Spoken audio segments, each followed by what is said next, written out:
everyone, and welcome back to Two Bros Hot Take, where we watch a movie and then tell you if you should watch a movie. I'm your movie-watching host, Older Bro. I'm your other movie-watching host, Younger Bro. And today, we bring you Inside Out 2, because it's a Disney... Well, actually, it's a Pixar movie. And despite my statement in the last episode of, hey, there's some Disney movies we'll watch and not all, what I should have included in that was, we'll watch all Pixar movies. Pixar... pretty consistently always good. Yeah, so this is Inside Out 2, which we were expecting because it kind of teased a sequel at the end of the last movie. Here's the thing. They had the scenes at the end of the movie, but I still didn't think they were actually going to give us a sequel. Couple reasons why. Number one, Pixar doesn't do sequels. They've had sequels, but it is very rare for them to have sequels. They're very comfortable being a one movie, one franchise, and then we're done. We never go back to it again. With exceptions. In general, though, they don't like making sequels. So for that reason, I didn't actually expect a sequel. Second reason was because of what this movie did. Because the movie introduced new emotions, and I was sitting back saying, how can they possibly do that? We saw all the brains at the end of the movie, and we didn't see any different emotions. And presumably, other people are going... If you add 3 new emotions, some of them are going to have either all of them, or maybe it's always 5 that end up sticking around. Someone's gonna get a new emotion that is not one of their 5 main emotions. So, for that reason, I kind of didn't expect them to make a sequel. But they did it anyways, because I am always wrong. Yeah, I was just waiting on it. They took a while. Yeah, I imagine that they had to come up with... Not only do they have to come up with what emotions they needed to do, but you also have to remember, this movie is about her being a teenager. So now, not only do they have to write a kid well, they have to write a teenager well. And writing a teenager well is a fine line between being an absolute shit human being and a lovable human being, and in this case, a ludicrously complex human being, because we have to figure out how the fuck 8 or 9 emotions, because I didn't actually remember to count how many there are now. Yeah, we have to keep track. 4. Yeah, so 9 emotions they have to keep track of, and how they'd all interact with each other. So, yeah, I honestly didn't expect this movie. I guarantee that's why it took them so long.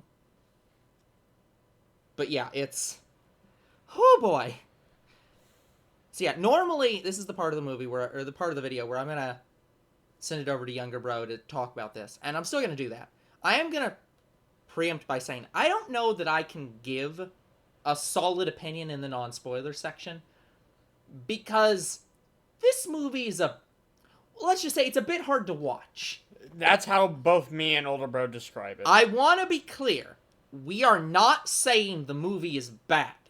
We are saying it is hard to watch. God, I thought I was going to have to walk out. Because again, it was that hard to watch. As a reminder, this movie is about Riley being a teenager. And if your reaction to seeing someone becoming a teenager isn't, no, don't do that, no, then you do not understand how teenagers work. Yeah, so, I needed a pause button to collect myself by watching that movie. This was one of the few movies where I desperately wish we could have watched it at home and stopped and recorded during the movie. Because, for the love of God, did we need to just we needed a break at the movie and be like, what are you doing? We needed a break. So, yeah, there was several moments where we were both just like, oh, no. No. So, again, we are not saying the movie's bad. We are saying the movie's hard to watch. And there was one moment where both me and Older Bro were like, no! Like, we almost screamed it out. No. And there was other people in the theater. We almost screamed it. They were being much more calm than us. They were calm. We were not calm. No. So, yeah, Younger Bro, are you able to give any solid statement about how good or bad the movie is without going into the spoiler section and just pouring out everything about this movie? So, comparing both movies as to what it is. Yeah. The first movie is I want to say just a tiny bit better, but all in all, I think both are about the same to me. I think they're both just as good. Yeah, I'd say they're both very solid movies. I think I would agree that I think the first movie is better, partially because it felt like the message in this movie was very similar to the message in the last movie. So it did slightly come off as they didn't learn anything. They definitely learned things, but yes, but it was much more. I didn't really find a lot of lessons in that movie. The only lesson I understood was they can't control Riley. yeah, I It. just want Riley to be happy. Yeah. I was just like, oh. Yeah, so the message is about the same as it was the last time, but now there's more emotions here, and it's much more complicated. By the way, guys, I will say this in the non-spoiler section. They still do not ever explain why Riley has both male and female emotions, despite the fact that no one else does. I have a theory. This movie. I have a theory about There's that. a lot of people that who've tried to explain it. Most of them just end up being she is trans or some LGBT or of some kind, or maybe the movie developers just didn't think that far, and now they're stuck with it. Unclear at this time, but that does not change in this movie, and the emotions they add aren't honestly, most of the emotions they add are feminine or non-gendered. They added one male. Well, I was gonna say, Embarrassment is a male. I was gonna ask that because it's like I could see him being male. Ennui, I don't think cares. It doesn't matter.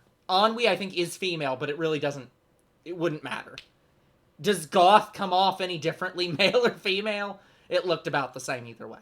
So, like, Ennui's is kind of non-gendered, and the other two felt more female. Yeah, I want to say Ennui, I don't know. Yeah, it's just, it doesn't, I think it's supposed to be a she, but I couldn't tell. But, yeah, Embarrassment felt more male, and I couldn't tell if they were going for just, they weren't really going for tomboy. They were, if anything, Anxiety was more of a tomboy.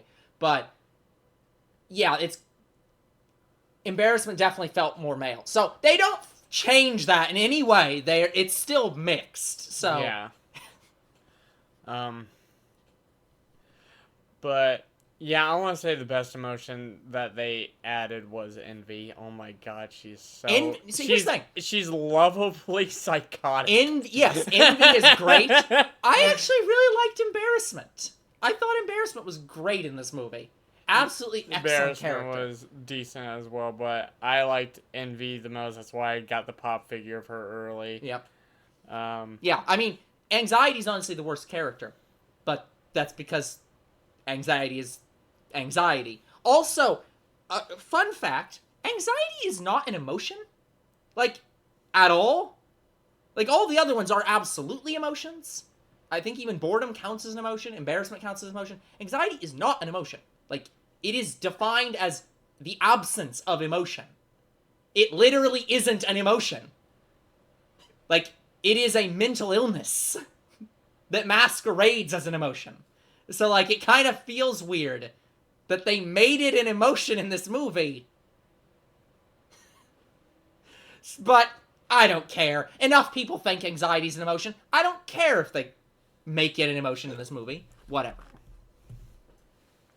But yeah, it's like that is one of the big things about this movie that I've been like, but hold on. Anxiety's in this movie, but anxiety's not an emotion. Oh, jeez. Oh, it's Morty the movie. Honestly, no. That's the thing. No. Morty embodies anxiety, though. Honestly, I think you could argue that Morty is more embarrassment than anxiety. Maybe he's both. A little bit of both. Anxiety is not in charge of Morty. Morty is not self-deprecating. Not this self-deprecating. Nah. Morty has been told he's shit by everyone else and embodies it because everyone else says it. Or more, Rick says it, and Rick is everybody else. Rick and Morty doing Rick and Morty 100 seasons! 100 seasons. We're getting off topic. Yes, we are. Okay. So, But- anything else to talk about in the non-spoiler section of this video? So just as good as the first movie, maybe not as much, but like it's just below the first movie. Yeah, I'm not satisfied with that. I'm not saying that's wrong. I don't want to lock in until we've gone over this movie, because would you believe this movie about emotions Yeah. is giving me a lot of emotions. Also, anyone who watches this is going to feel a lot of emotions. A lot of them cringe. That's okay. Yeah, I don't think there's anything else. No. We've arguably stepped a little bit into the spoilers already. That's not the point. Point is, should you go watch this movie? I think so. But, We again, don't know. Riley is a teenager in this movie. If you want to experience a child becoming a teenager, you will experience that in this movie. Well, That is the greatest warning I can give you. that's a preview of the next 10 years. Yep. So, we'll move into the spoiler section now. Okay, so yes, they have added 4 new emotions, Yep. one of which is not here yet. Well, no, that's a fifth one. Hmm? Because they added envy, they added embarrassment, they added anxiety, and they added ennui. And then they added a fifth one, which is 20 years in the future. Yeah. Which, Recollection. no, it's not. Oh, I remember the good old days. Yeah. Oh, shoot, I can't think of what they called it now. Dang it. Nostalgia, basically. Nostalgia. Yeah, nostalgia. So, yeah, Nostalgia Critic made it in. He is an old woman. Oh, I remember that. It was shit. You know, I think, okay, I will say, I think that even men should have Nostalgia be an old woman. Just like, oh, yes, I remember that moment. But yeah, my theory on why the emotions don't look like Riley are twofold. One, they wanted to differentiate that way, you know, you're not getting confused on which version of which emotion is whose. Yeah, but they do that pretty well. Even in the bit for the credits of the first movie, where they had multiple people show up, they still differentiated them pretty well. So I think they could have done that without making them part male, part female. My other theory is they just haven't fully embraced Riley's character yet, which is why they don't have her wig. And that's why everybody else has their wigs, because they embody what they already have. Yeah, they grow into being Riley, and so they might end up becoming more feminine or more masculine, depending on what she ends up. Yes. Yeah. That's what I could see that. think I could is see happening. That. Yeah. I've definitely seen a lot of people arguing, like, well, obviously she's trans in some way, or some type of LGBT. And I'm like, and that could be. I have no idea what Pixar's message is behind this. I honestly think they don't have one. I actually think they don't have a message here. They just designed the characters, and then when they went to do the last bit where they showed off the other characters, they said, oh, well, we'll make them look like the person, and they'll all be that gender. Oh, we didn't do that for Riley. We're not fixing it. Yeah. I really don't think they put a message behind this. Because even the ones for, like, the mother and father, they still look like the male and female versions. They just have the wig and the mustache for the men. So it's not even like they're that different. But I will say, though, like, Fear does end up looking more feminine for the mother. So it's not like they don't change them at all. But, yeah, and also, guys, they only had a few scenes on the end credits, and they just added anxiety to the mother and father, and that's it. This is what I did. This is the thing I didn't actually like in the end credits scene. I did not like that. Here's the thing. I think the idea they should have gone with is that 5 emotions coalesce into being the main driving force behind a person. So that means that some people have anxiety as one of the 5 main emotions. Yeah. Some people have envy as one of the 5 main emotions. And you could immediately imagine any person who does that, of like any like catty bitch that you run into on a daily basis, where disgust and envy are some of their primary emotions. And but they don't have joy as one of their primary emotions because they don't care about being happy. That's where I thought they were going to go with it. That's why they all have 5.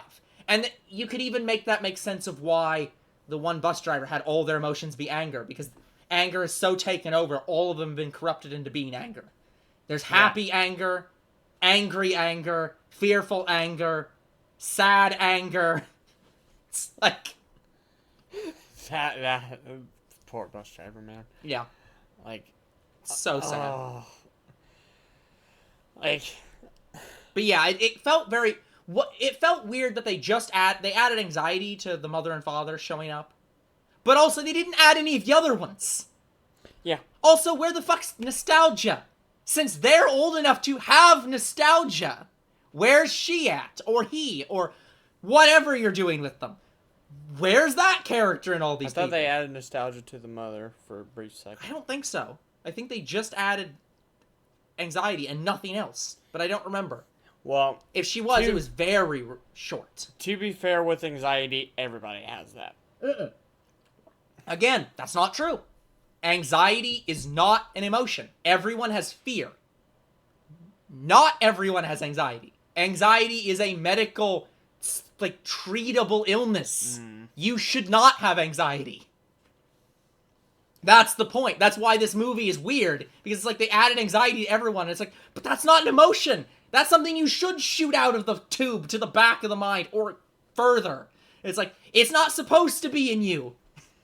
Yeah, when it comes to anxiety, like, I think that's the relation part of this movie is you get anxiety. You freaking understand it to a T. And I also, you absolutely do. And I also like that they tried to pair up the emotions. Where they did try to add some, like, here's the more simple version of the emotion, and here's a more complex version of the emotion. Because they had sadness, and they had anxiety. And it's like, yes, I can see this. Makes perfect, or not anxiety, sadness and, Embarrassment. And I'm like, yes, I see the more simple and the more complex pair. And they had anxiety, who's just, I guess, the most fear. Yeah. You have envy, who is the most disgust. No. I don't know who you'd put... It's the opposite of disgust. I don't know who you'd put envy with, but, like, there's nobody who would... Happiness... I'd say envy is more joyful. I don't know. Because envy is just mine. Envy was like, I like your hair. Like, that... To me, that's a bit joyful I guess. to me. And boredom is just... boredom. Yeah. It is the envy. But yeah, I did like the two. I liked embarrassment being like, oh, sadness has a friend.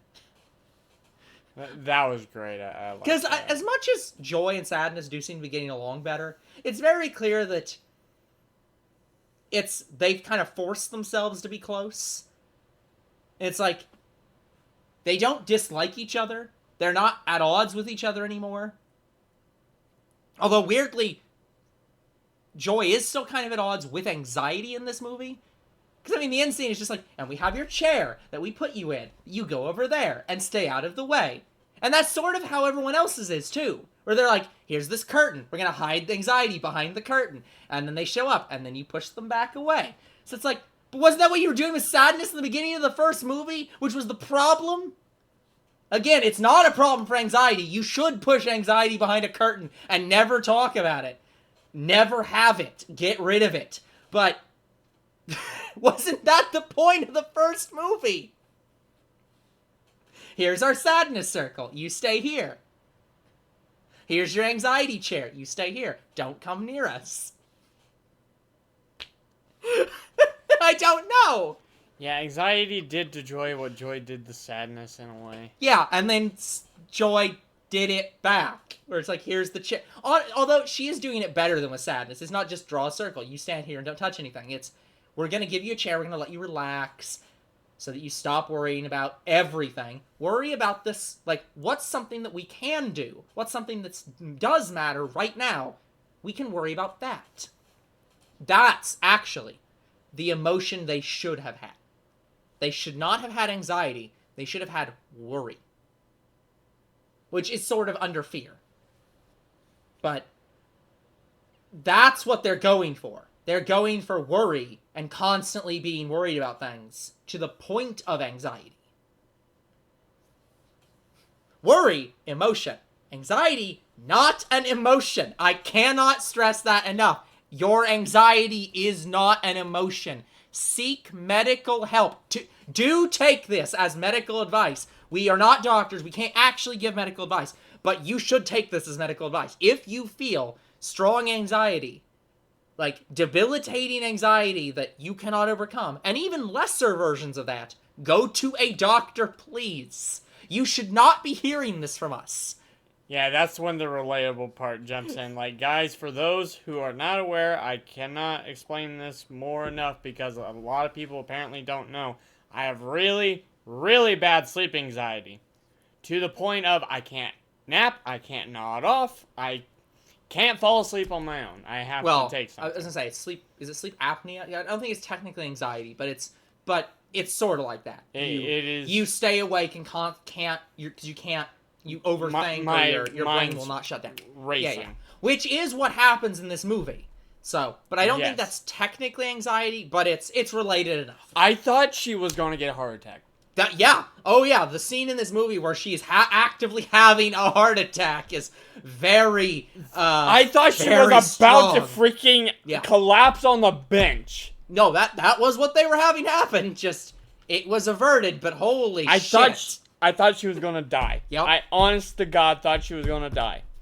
Yeah, I think that would have been. I'm wondering how they're gonna do death. That would have been a great moment, actually, because and honestly, that might have made the ending better. Of like where anxiety is freaking out, and then everything shuts down, and they're left in a dark room where they can't turn the console on. Well, they kind of had that. Yeah. In the first sort movie. of, but like she didn't actively have a heart attack. It was more just she lost all of her thought. Yeah, she became completely emotionless. Yeah, emotionless, which itself is kind of a mental disability of sorts and is not an emotion. Being cold and being a sociopath or psychopath is not an emotion. But yeah, because that was the whole message of the first movie. That having one emotion control everything at all times. And having everything be like, everybody stay back, I've got this. That's what a mental disorder is. Where you constantly have to be happy and nothing else. Or you are constantly sad and nothing else. That, like, sad and nothing else is depression. Yeah. Fear and nothing. Depression was the first movie. Yeah. Fear and nothing else is anxiety. Which is what they should have done here, but they added anxiety as an emotion, and now we're stuck with this weird situation where they've made a mental disorder an emotion. And I'm like, I don't know. They mean worry. I'm going to stick with worry, but you don't actually mean anxiety. You mean worry. I don't know. I'm sorry I keep stressing on this, but it is very important. This is the one bad thing in this movie, is that they called the emotion anxiety. Call it worry, and you're fine. Don't call it anxiety. Call what was happening to her anxiety. But anyway, so yeah, Riley is a teen now, if we haven't said already.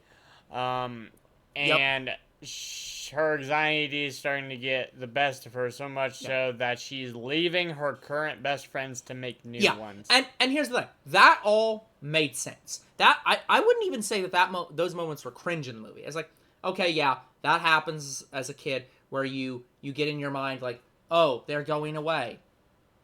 Now I need to make new friends or I'll be alone. And that happens. So it's like, okay, that all works. Me, I never had that issue because I'm fine making new friends and I'm still in contact with a lot of my old friends. But there are a lot of people who struggle with making friends. And so that actually is something that would cause them a lot of fear. I'm sort of like that, although not to this level. I'm pretty decent with people. If I'm sitting alone, eventually I'm going to be like, no, fuck this. I need to make a new friend. Yeah. Hey, you. Yep. So, yeah. But yeah, it was definitely one of those moments where you're sitting back and you're like, oh, this is a bad situation. That was the first bad situation.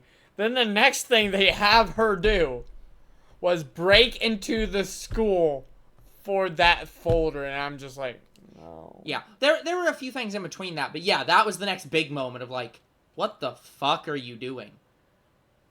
I'll be honest, I do not know a single person who had to break into the school just to get something. No, I mean, here's the Because thing. nobody wants to fucking go to No. school ever at Also, any point. can we talk about, because she's hanging out with the cool girl from the ice hockey team for the high school. They didn't call them the Fireflies, did they? It's not Fireflies. It's Firecracker. I can't remember what it was. Well, Fire something. yeah, something fire. Anyways, point is, she's hanging out with them.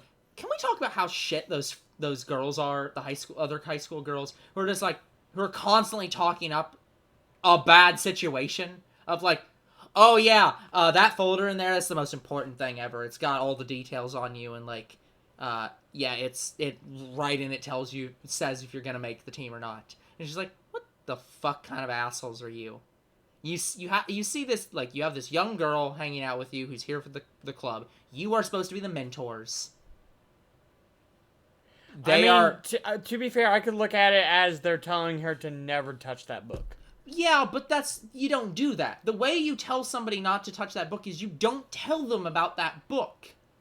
I think it would have been something Riley would have noticed, so that's why they. I don't think so. I don't think that they would have had any. If they would have had the coach writing stuff in the book during practice, and she asked about it, and then they said, "Oh yeah, that's her." Maybe notes. they were supposed to, and yeah, they didn't include it. Yeah, but having her go through the school and then them see that book and be like, "Oh hey, there's the book. If your name's not in there, or if it says something bad about you, you're probably not gonna make the team."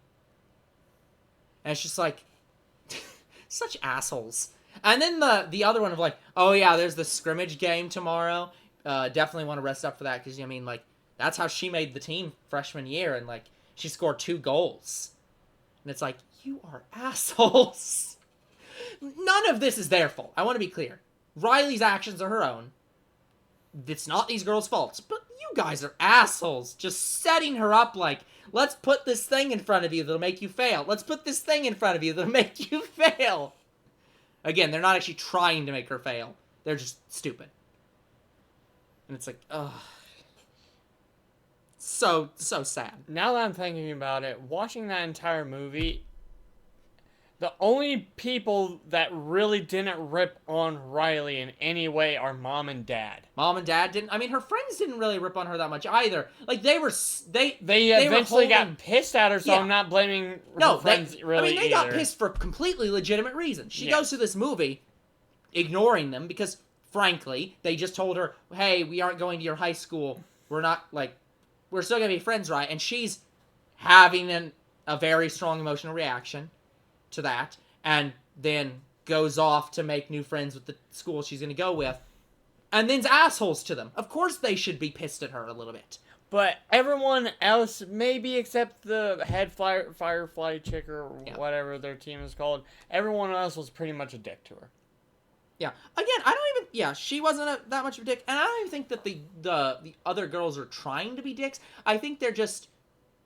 They came off. Yeah, they come off the way because they're high schoolers. They're high school, like, juniors and seniors. They're not thinking about what Riley's gonna react to that. They're just saying, like, oh yeah, it's that important book the coach writes stuff in, because everyone on the team knows that. That's common knowledge to them. It's just normal. They're used to it. She's not used to it, and they're not thinking about that. I know, it's just... Both of these movies have joyful moments in them, but I find that they are few and far between. And I understand that's the kind of point, but I also am like, you should treat your character better than this. Like, maybe, but let me see if I can find the... Like, come on, give me a ray of sunshine while she's going through all this bad stuff. Like, on it now that I'm thinking about it, maybe it would have been better if she would have got a heart attack and sent to the hospital because I kind of wanted her to be diagnosed with a mental illness that she needed to overcome. Firehawks. Firehawks. Firehawks. That was the team. Yeah, that's absolutely having like having some kind of mental disability. It would definitely be interesting. And it would make sense with anxiety controlling everything. With the depression first movie and then anxiety in this one. Yep. And that is an important thing to remember. In the first movie, that was depression, but there is no emotion for depression. That was just, she's constantly sad all the time. She is depressed.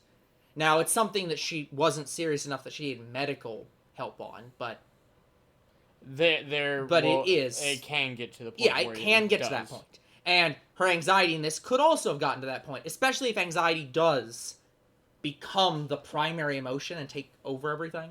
That would be, actual anxiety. So, but yeah, I was hopeful that we would see what we saw in the last film, where the ending bit would have been all of them, like, the camera switching from one new character to another, and we get to see their emotions and who's dominant in their mind and all that. We only see Mom and Dad. Yeah, we only see Mom and Dad again. Pissed me off. That was quite sad. I would have loved to see the head cheerleader, or not cheerleader, the head hockey player, maybe the coaches. We never saw the head hockey player's emotions. Well, do they have any emotions to the new characters? Did they introduce anyone new's emotions except for the best friends, who they show once? No. Because they show the emotions of the... No, they don't. They show the emotions of the best friends before they say, oh, actually, we're switching schools next year. They show both theirs, but that's it. That's all you get for new people. We only see the best friends. And that is so disappointing. That is disappointment. Yeah. Oh. Which is not an emotion. Oh, man. Well, sadness it is. Yeah, sadness. Oh. Yeah. That's bad. That's actually terrible. Didn't think about that. But yeah, it's, yeah. This, I will say though, after the moment where they're having her break in to get the book, all of that is where it's just like, okay, we're hitting the cringe part of this movie. We're hitting the parts which is oh, this is hard to watch. I was starting to get cringy, and then we have the climax where anxiety is trying to control everything. Riley completely. Yeah, that's not gonna work. No. And I like how they all came together. That was nice. They all came together to hug the core, which was very nice. I love the fact that when anxiety finally got her way, basically, when everything was like, oh yes, I have like the core of who Riley is focused on me. She's just so upset about it. She's just like, no, this isn't what I want. It's like, what the fuck did you want? What did you want out of this? Her reaction is, I am not good enough. Of course that was going to be the reaction you got when all you have is anxiety now. Like, what did you expect? Yeah, and then after she gets her, let's just say, moment of clarity, rays and sunshine finally filled, and Riley's pretty much back to her old self with a little bit of new stuff. Yeah, a little bit, very mixed. But then I don't like how it ends. It just kind of stops. Yeah.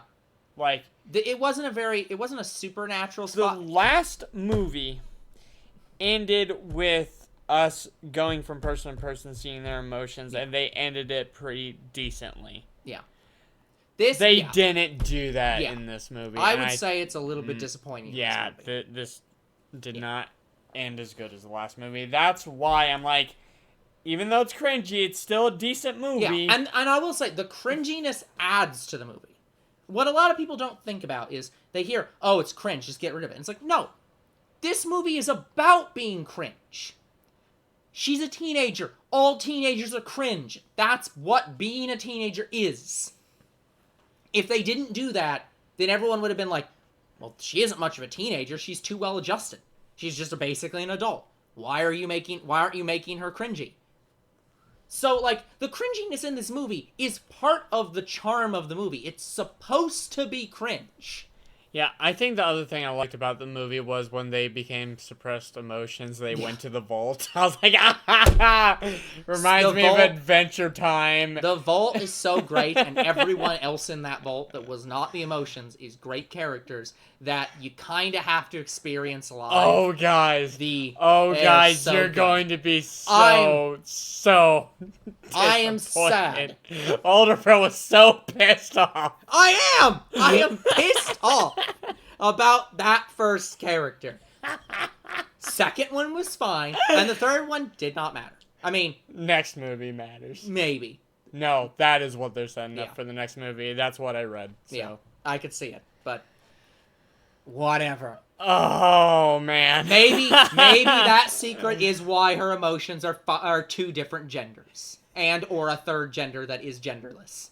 Like, But yeah, the trailers did seem that maybe Riley was maybe like into girls, maybe. But also unclear. the first movie was like dream boyfriend. I'm like, Yeah, see, and I don't think that makes sense given the second character in the vault. And Envy's response, or not Envy, Disgust's response. That's the other thing, is Disgust in this movie didn't feel that disgusting, honestly. she was great. Like, she was one She of was the honestly other... slightly more envious than Disgust in this movie. I did like how it was more than half the cast that was talking in this movie Yeah. rather than just leaving them But, out yeah. of the first movie. Yeah. It's definitely... I wish that the villain, in quotes, in this movie hadn't been anxiety in the sense. Because... Or the plot of this movie hadn't exactly been, oh, we're the more developed emotions and you guys are too simple, you guys need to go away. Because I think that it would have been a little bit better to have some of the other emotions out there than just joy. Because I honestly think I would have rather had switched Envy and Disgust. Kept Envy, or taken Envy, and had her go after the character number 2 in the vault, and had Disgust up there being like, oh no, we can't hang out with those girls anymore, they're just like, they're not what we want, that's disgusting, stay away. Like, I kind of would have rather had them switched. I don't know if that would have been better for the plot. Like, have some emotions be on anxiety's side and some new emotions be on Joy's side. That would have... Especially given that's kind of how what happened. how embarrassment is handled. But, yeah, I kind of wish that they would have kicked Envy out, because I would have loved to see Envy going around, especially with that character number 2. But, no, fuck character number 1. That's so stupid. I don't want to talk about it. Yeah, Envy I thought would have been... Envy's great. Great going with Joy, and it would have made sense. Yeah. What I just don't want them to do for the third movie. But then they made her... What I just don't want them to do for the third movie is we have this movie again. Because here's the thing they did in the first movie. In the first movie, Joy and Sadness get thrown out of the tower, and they have to run the thing. And the other 3 have to run it on their own. They weren't kicked out. They just got launched out, and now the other 3 have to run the things on their own. And we had the same kind of thing happen.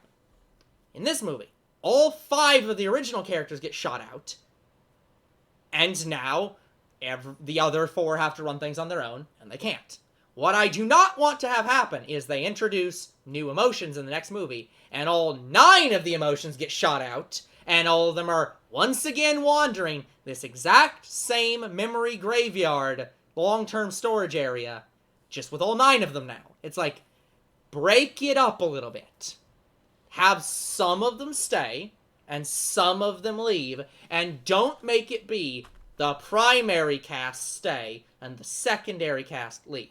Mix it up a little bit. Have some stay from both, and have some leave from both. Yeah, I think that'd make a decent movie, too. Because I just desperately don't want them to do this same plot structure again, and they all get shot out, in quotes, because this time they went in a bell jar, but... They go to the vault. Yeah, they go out into long-term storage, and then have to find their way back with a MacGuffin. Do something else, please. Different plot structure. Yeah, I was not expecting them to get back the way they got back. Nope. I was like, once they got rid of that tube, I'm like... Well, you're fucked. the fuck are you gonna do? well, I guess we're climbing the outside walls. Just Yeah, they had to flush their way through, I think, the plane of forgetfulness or whatever it's basically, called. yeah, just send every single memory back to headquarters. Basically. Yeah, that's kind of what they did. I mean, that's the other thing, though, is that now there's always a way back, because you can always just go down through the deep core. Just follow that river straight in and take the elevator back up. So they're always going to have a way in at the bottom. So, okay. Anything else we want to talk about in this movie before we see what the audience score is? No, I think the thing we were going to talk about has already kind of been talked about. Yeah. So we are probably going to get an Inside Out 3, judging by Probably. what they did in the second movie. Yep, very, very possible. It wouldn't surprise me if we don't. It wouldn't surprise me if we do. But, yeah, just please make sure that the emotions you add in the next movie, if you add emotions, they are real emotions. Do not add mental illnesses. Do not add depression as an emotion, for the love of God. That's what sadness was. It was Sure. sadness controlling the console at all times. That was depression. Yes, exactly. But just don't have another anxiety, please. Because, again, anxiety is not an emotion. But it is now, I guess. We just have to deal with that. So, okay. Oh, shit. So, surprisingly, very consistent score from both audiences and critics. 92% from critics, 96% from audiences. Critic consensus, spicing things up with a wrinkle of teenage angst, Inside Out 2 clears the head and warms the heart by living up to its predecessor's emotional intelligence.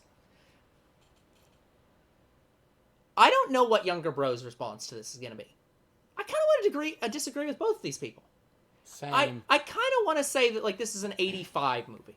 Like, yeah, it's not a bad movie, and I think it is good. I think it's just a tear down from the first movie. Yeah, like, I don't think it's that far down, but it's like, yeah, it's a little bit lower than the first one, which was probably around 90, 95. Yeah, so I'm going to say this is like an 85. Yeah, like, this is 85 to 90 in there, of, like, again, anxiety is not an emotion, but outside of that, yeah, this movie is less pleasant, but it has to be less pleasant, because she's a teenager. She has to be a bit of an asshole. She has to be a bit stupid. She has to make bad decisions. She is a teenager. That is just a fact of being a teenager. Yeah, but some of her bad decisions was extreme. Yeah, but we also have to deal with the fact that here's the problem that Inside Out has to deal with, that we also, as critics and fans, have to deal with. When I make a bad decision, I'm making a bad decision. In Inside Out, when Riley makes a bad decision, half the time, Riley is making a bad decision, and the other half the time, the emotions that control Riley are making Riley make a bad decision. And so we have this problem where sometimes, because we even seen in this movie, there's sometimes when no one's touching the console and Riley just decides things. And it's based on who she is, her core beliefs about herself. She just has immediate reactions of how to handle things that don't need the emotions to do anything. And those are just Riley deciding things, without the emotions at all.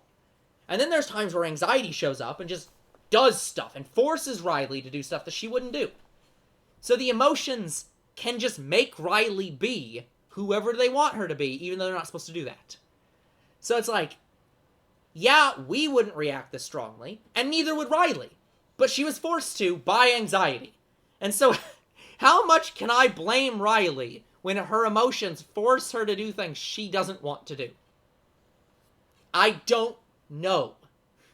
I think Joy said it best. I don't know what to do. Yeah, I'll agree that this has a lot of emotional intelligence and emotional complexity, because how the fuck do you begin to analyze the inner workings of somebody who has inner workings inside their inner workings? Like, Joy has for 2 movies now cried. How can Joy have separate, different emotions from herself? I thought we were going to go inside Joy and see more emotions than that. The emotions themselves have emotions that control those emotions. When sadness can smile and joy can cry. It's like, so, yeah, this is complex as hell. and I do like it. But I think I am gonna say I think the critics are more correct on this. But I think the critics aren't actually like critical enough on this movie. Making anxiety be an emotion is pretty bad, and yeah, she's a little shit in this movie, which she has to be. But also, you're not gonna enjoy it. You're not going to be happy seeing her be a little shit. It is a little wholesome by the end of it. It is. It's very wholesome. Like, again, very great movie. Love this movie. But I do think that it's slightly worse than the previous movie.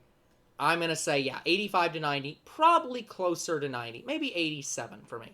But, like, somewhere around there. Yeah, that's where I'm about at, too. Yeah, so, it's like, This is the first time we've disagreed with both and not put it in the middle. Because whenever we disagree, it's like, oh, one of them said it's 60 and one of them said it's 90, and we're like, no, it's like 75, 80. Or we disagree with one side. We've never said, no, you both are wrong. You're both not harsh enough. That's never happened. Wow. That's new. Yeah, so, well, we get to have new emotions as we realize that we're more critical than the critics this time.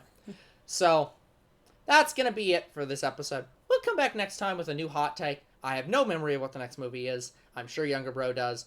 But we'll not talk about it. You'll find out when we watch it. Until then, we'll see you all on the next hot take. Goodbye.